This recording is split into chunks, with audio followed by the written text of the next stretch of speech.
नमस्कार दोस्तों, मैं मैनेज सिंघल आप सभी का स्वागत करता हूं आपके अपने चैनल लक्ष्य एकेडमी में। आज हम कवर करने वाले हैं दोस्तों मौलिक अधिकार। ये पॉलिटी का क्लास नंबर 7 है दोस्तों। इससे पहले भी 6 क्लास पॉलिटी के अपलोड हो चुके हैं। आप चैनल के प्लेलिस्ट में जाकर देख लीजिएगा। बहुत ज़्यादा इंपॉर्टेंट क्लास है यार, सारे के सारे। ये पॉलिटी के मोस्ट इंपॉर्टेंट टॉपिक में से एक है दोस्तों। इससे रिलेटेड एग्जाम में क्वेश्चन, एक ना एक क्वेश्चन पक्का देखने को मिलता है दोस्तों हमेशा। सो प्लीज ध्यान से देखिएगा, बहुत ज्यादा इंपॉर्टेंट टॉपिक है। आज हम कवर करेंगे दोस्तों मौलिक अधिकार के अंतर्गत आने वाले सभी अनुच्छेद को। चलिए दोस्तों वीडियो शुरू करते हैं। सबसे पहला पॉइंट है दोस्तों, मौलिक अधिकार होता क्या है, क्यों दिया जाता है और किस टाइप के मौलिक अधिकार हमें संविधान द्वारा प्रदान किए गए हैं। आज हम उसके बारे में जानने वाले हैं। बात करते हैं फर्स्ट पॉइंट की।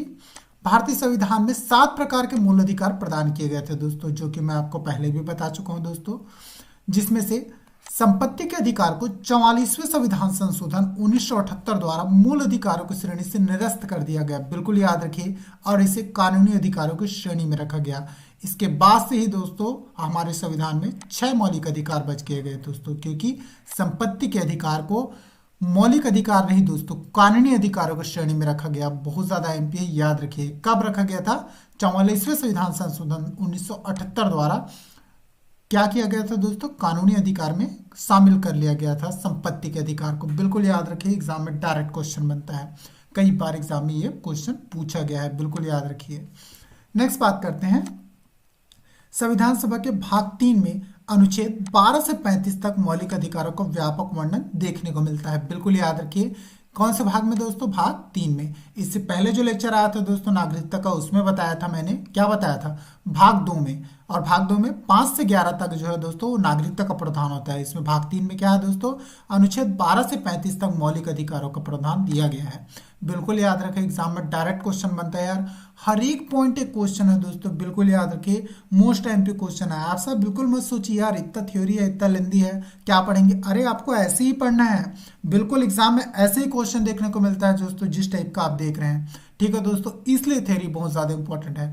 ये थ्योरी के जितने पॉइंट है दोस्तों, इससे सबसे एक न एक क्वेश्चन पक्का देखने को मिलेगा। नेक्स्ट बात करते हैं, भारतीय संविधान ने मौलिक अधिकारों को अमेरिकी संविधान से लिया है। बिल्कुल याद रखिए दोस्तों, मैं जो नेक्स्ट वीडियो बनाया था दोस्तों भारतीय संविधान के विदेशी स्रोत, ठीक है दोस्तों, उसमें इसको कवर किया था दोस्तों, बिल्कुल बताया था।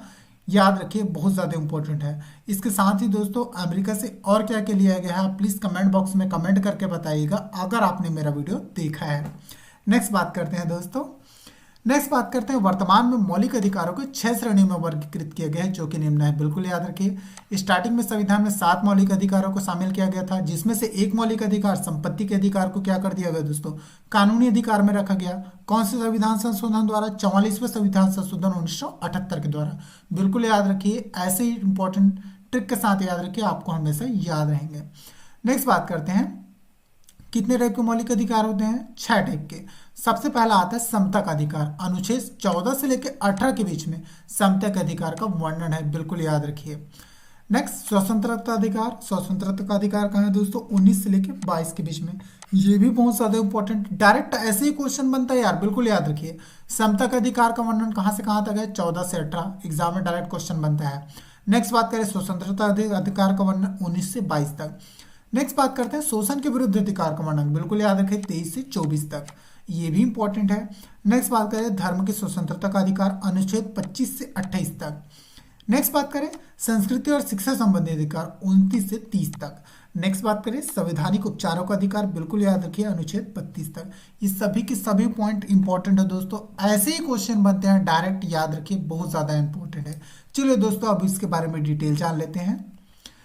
सबसे पहला है दोस्तों अनुच्छेद नंबर 14, बिल्कुल याद रखिए, विधि के समक्ष समानता। बिल्कुल याद रखिए दोस्तों, जो न्याय होता है दोस्तों उसके समक्ष समानता की बात कही गई है अनुच्छेद नंबर 14 से।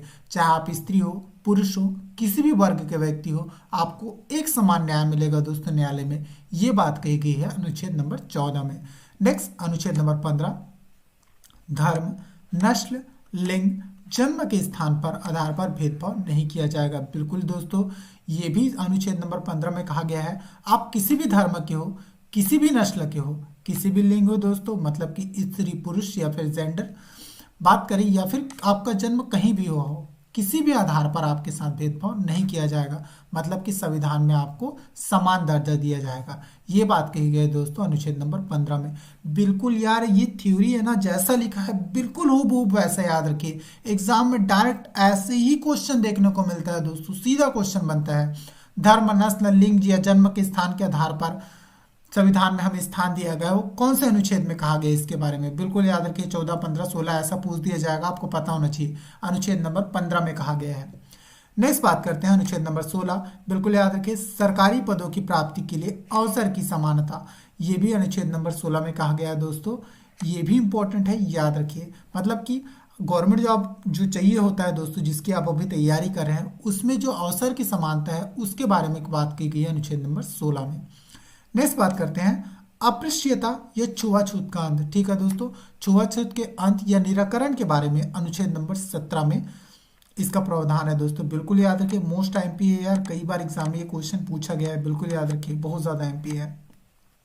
नेक्स्ट बात करें अनुच्छेद नंबर 18 उपाधियों का निषेध। ठीक है दोस्तों, मतलब कि जितनी भी टाइप की उपाधि दी जाती है दोस्तों, उसका निषेध करने की बात की गई है अनुच्छेद नंबर 18 में। बिल्कुल याद रखिए, सभी के सभी इंपॉर्टेंट क्वेश्चन है दोस्तों, बिल्कुल याद रखिए। एग्जाम में यार डायरेक्ट ऐसे ही क्वेश्चन देखने को मिलते हैं।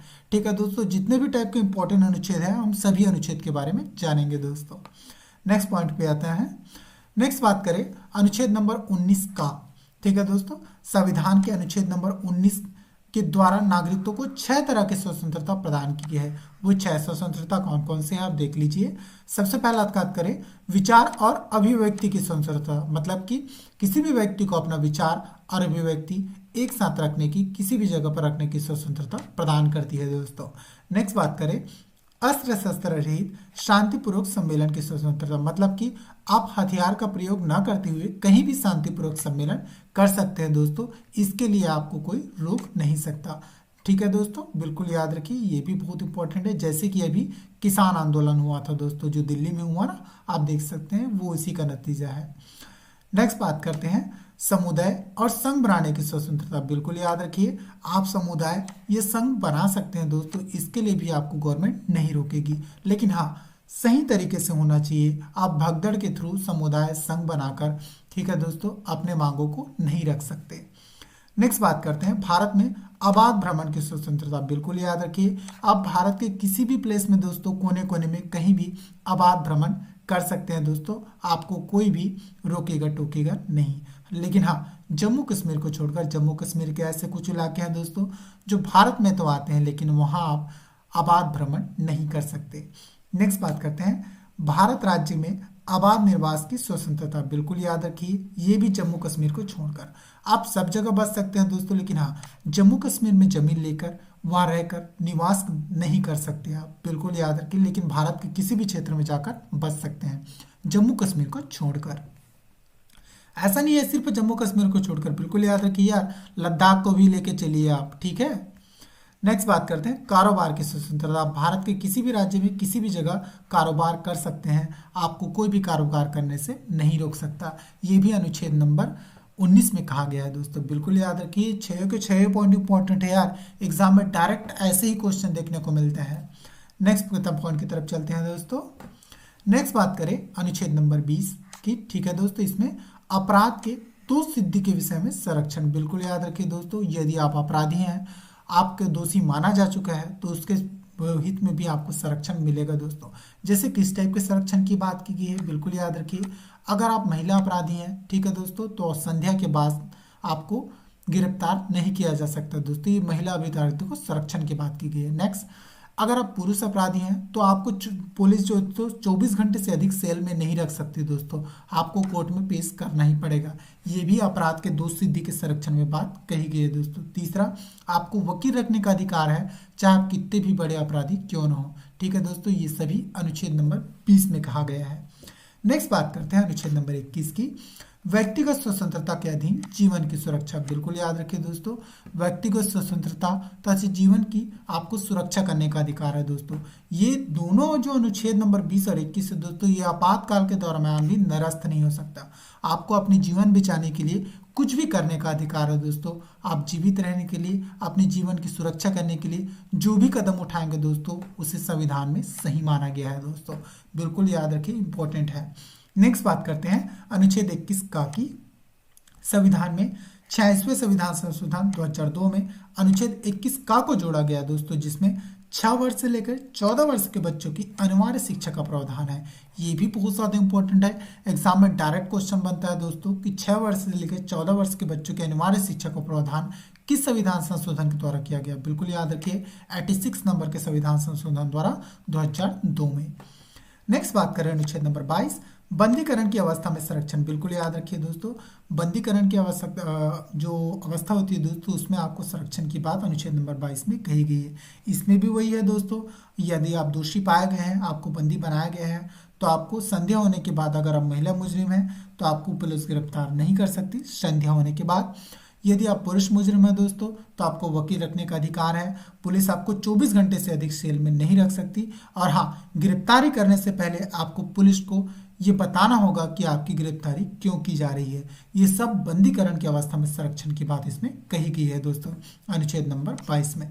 मैं जो पॉइंट बता रहा हूँ यार, बिल्कुल ऐसे रिलेट करके याद कीजिए। आपको अगर मैं बता रहा हूँ वो स्टोरी याद रही, तो बिल्कुल यार आप ये अनुच्छेद याद रखोगे ही रखोगे। नेक्स्ट बात करते हैं अनुच्छेद नंबर 23। इसके अंतर्गत मानव के दुर्व्यवहार अथवा बंधुआ मजदूर बनाने पर प्रतिबंध लगाया है, बिल्कुल याद रखिए। अनुच्छेद नंबर 23 कहता है दोस्तों कि आपके साथ दुर्व्यवहार नहीं किया जा सकता या आपको बंधुआ मजदूरी के तहत काम नहीं कराया जा सकता। बंधुआ मजदूरी किसे कहते हैं? जबरदस्ती मजदूरी करवाना दोस्तों, मतलब कि आपके पिता या फिर आपके दादा ने जो कर्ज लिया था दोस्तों, वो कर्ज अभी भी नहीं चुका है दोस्तों। तो पिछले जमाने में ऐसा होता था कि उनके नातों पोतियों को भी कर्ज चुकाने के लिए उनके यहाँ बंधुआ मजदूरी के रूप में कार्य करना पड़ता था दोस्तों। इस टाइप की बंधुआ मजदूरी की बात अनुच्छेद नंबर 23 में कही गई दोस्तों। इस पर प्रतिबंध लगाने की बात कही गई है, बिल्कुल याद रखिए, इंपॉर्टेंट है। नेक्स्ट बात करते हैं दोस्तों अनुच्छेद नंबर 24 की। अनुच्छेद नंबर 24 में दोस्तों इसमें कहा गया है 14 वर्ष से कम उम्र वाले बच्चों को कारखाने तथा जोखिमपूर्ण कार्यों में नहीं लगाया जा सकता, बिल्कुल याद रखिए। शोषण का विरुद्ध अधिकारी कहता है दोस्तों, यदि किसी बच्चे की उम्र 14 वर्ष से कम है तो आपको कारखाने या जोखिमपूर्ण कार्यों में आप उसे कार्य करने के लिए नहीं रख सकते दोस्तों, याद रखिए। उसे स्कूली शिक्षा का अधिकार है, अनुच्छेद 24 नंबर में इस बात को कहा गया है। नेक्स्ट बात करते हैं अनुच्छेद नंबर 25 की। इसके अनुसार सभी व्यक्तियों को अपने धर्म बिना किसी बाधा के मानने और आचरण करने और प्रचार करने का अधिकार है, बिल्कुल याद रखिए। अनुच्छेद नंबर 25 कहता है आप किसी भी धर्म के व्यक्ति हो तो आपको आपके धर्म मानने का अधिकार है, उनका प्रचार करने का अधिकार है, लेकिन शांतिपूर्ण ढंग से, बिल्कुल याद रखिए। आप किसी को जबरदस्ती अपने धर्म में, ठीक है दोस्तों, शामिल नहीं कर सकते जब तक उसकी मर्जी या अनुमति ना हो। इस बात का प्रावधान अनुच्छेद नंबर 25 में किया गया है दोस्तों। नेक्स्ट बात करते हैं अनुच्छेद नंबर 26, धार्मिक कार्यों में प्रबंधन की स्वतंत्रता, बिल्कुल याद रखिए। आप धार्मिक कार्यों में प्रबंधन कर सकते हैं दोस्तों, कहीं भी अपना धार्मिक कार्य संपन्न कर सकते हैं, उसके लिए त्योहार मना सकते हैं, कोई बड़ा आयोजन भी कर सकते हैं, लेकिन हाँ याद रखिए वायलेंस नहीं होना चाहिए। बिल्कुल आप शांतिपूर्ण और सही ढंग से कानून के दायरे में रहकर धार्मिक कार्यों की स्वतंत्रता प्रदान कर सकते हैं दोस्तों, मतलब कि प्राप्त कर सकते हैं। नेक्स्ट बात करते हैं अनुच्छेद नंबर 27 की, धार्मिक व्यय के करों में छूट, बिल्कुल याद रखिए दोस्तों। गवर्नमेंट आपको धार्मिक जो व्यय करते हैं उसमें करों में छूट देती है दोस्तों। आप धार्मिक कार्य में यदि दान करते हैं दोस्तों या फिर इन्वेस्ट करते हैं, धार्मिक कार्यों में अपना पैसा या पूंजी लगाते हैं, तो आपको, यदि आप अमीर व्यक्ति हैं तो आपको गवर्नमेंट करों में छूट देती है दोस्तों, बिल्कुल याद रखिए। आप मंदिर बनाइए, अनाथालय बनाइए या फिर कोई और चीज़ बनाइए, आपको गवर्नमेंट करों में छूट प्रदान करेगी। इसकी बात का प्रावधान अनुच्छेद नंबर 27 में कही गई है दोस्तों। नेक्स्ट पॉइंट की तरफ चलते हैं। नेक्स्ट है दोस्तों अनुच्छेद नंबर 28, राज्य विधि में पूर्णतः पोषित किसी शिक्षण संस्थान में कोई धार्मिक शिक्षण नहीं दी जाएगी, बिल्कुल याद रखिए दोस्तों। यह अनुच्छेद नंबर 28 में कही गई है। आप किसी भी शिक्षण संस्थान में पर्टिकुलर किसी धर्म की शिक्षा नहीं दे सकते, इसका विरोध करती है दोस्तों अनुच्छेद नंबर 28, ठीक है दोस्तों। मतलब कि आतंकवाद या फिर नक्सलवाद को या फिर किसी अन्य धार्मिक मुद्दों को लेकर आप बच्चों को गलत शिक्षा नहीं दे सकते। इसकी बात अनुच्छेद नंबर 28 में कही गई है दोस्तों। ठीक है, याद रखिए, किसी भी धर्म की कट्टरता के बारे में इसका सख्त विरोध किया गया है दोस्तों, अनुच्छेद नंबर 28 में, बिल्कुल याद रखिए। नेक्स्ट बात करते हैं अनुच्छेद नंबर 29 की। इसके अनुसार अल्पसंख्यकों को अपनी भाषा, लिपि तथा संस्कृति को सुरक्षित रखने का पूर्ण अधिकार प्रदान किया गया है। बिल्कुल याद रखिए दोस्तों, जो अल्पसंख्यक होते हैं उनको अपनी भाषा, लिपि या संस्कृति को सुरक्षित रखने का पूर्ण अधिकार अनुच्छेद 29 प्रदान करता है। नेक्स्ट बात करते हैं अनुच्छेद नंबर 30 की। धर्म, भाषा या जाति के आधार पर सभी वर्गों को अपनी शैक्षणिक संस्था स्थापना करने तथा उन्हें बढ़ाने का अधिकार है। बिल्कुल याद रखिए, ये अनुच्छेद नंबर 30 में इसकी बात कही गई है। नेक्स्ट बात करते हैं दोस्तों अनुच्छेद नंबर 32 की। अनुच्छेद नंबर 32 की बात करें, नागरिक को मौलिक अधिकार को लागू करने के लिए सर्वोच्च न्यायालय या उच्च न्यायालय की शरण ले सकता है। बिल्कुल याद रखिए दोस्तों, यदि आपको लगता है कि आपके मौलिक अधिकारों का हनन हो रहा है तो बिल्कुल आप सर्वोच्च न्यायालय या उच्च न्यायालय में अपील कर सकते हैं। न्यायालय आपके मौलिक अधिकारों की सुरक्षा का वचन देती है दोस्तों। बिल्कुल याद रखिए, आपके मौलिक अधिकारों का हनन कोई नहीं कर सकता। नेक्स्ट बात करते हैं, मौलिक अधिकारों की रक्षा हेतु 5 प्रकार के लिख जारी किए जा सकते हैं। बिल्कुल याद रखिए, बंदी प्रत्यक्षीकरण, परमादेश, प्रतिषेध, उत्प्रेक्षण या अधिकार परीक्षा। ठीक है दोस्तों, इसके बारे में भी ये बहुत ज़्यादा इंपॉर्टेंट है दोस्तों, ये चारों के चारों पॉइंट। इसके बारे में भी हम आपके लिए कभी छोटा सा शॉर्ट्स वीडियो बनाकर लाएंगे दोस्तों, डिटेल में इसके बारे में आपको बताएंगे। ठीक है दोस्तों, अगर मेरा वीडियो आपको इन्फॉर्मेटिव लगा हो तो please like, share and subscribe कर दीजिएगा, और हाँ, बेल आइकन पर भी हिट कर दीजिएगा ताकि आने वाले सभी वीडियो का नोटिफिकेशन आपको लगातार मिलता रहे। देखिए यार, ये वीडियो आप ऐसा मत सोचिए कि इतना बड़ा वीडियो है सर, इतना सारा थ्योरी लेके आ गए, यार पढ़ेंगे कैसे, याद करेंगे। अरे यार, ये सब चीज़ें मैटर नहीं करती। आपको एग्जाम यार क्वालिफाई करना है कि नहीं, गवर्नमेंट जॉब लगाना है कि नहीं, ये चीज़ें आपको मैटर करती है दोस्तों।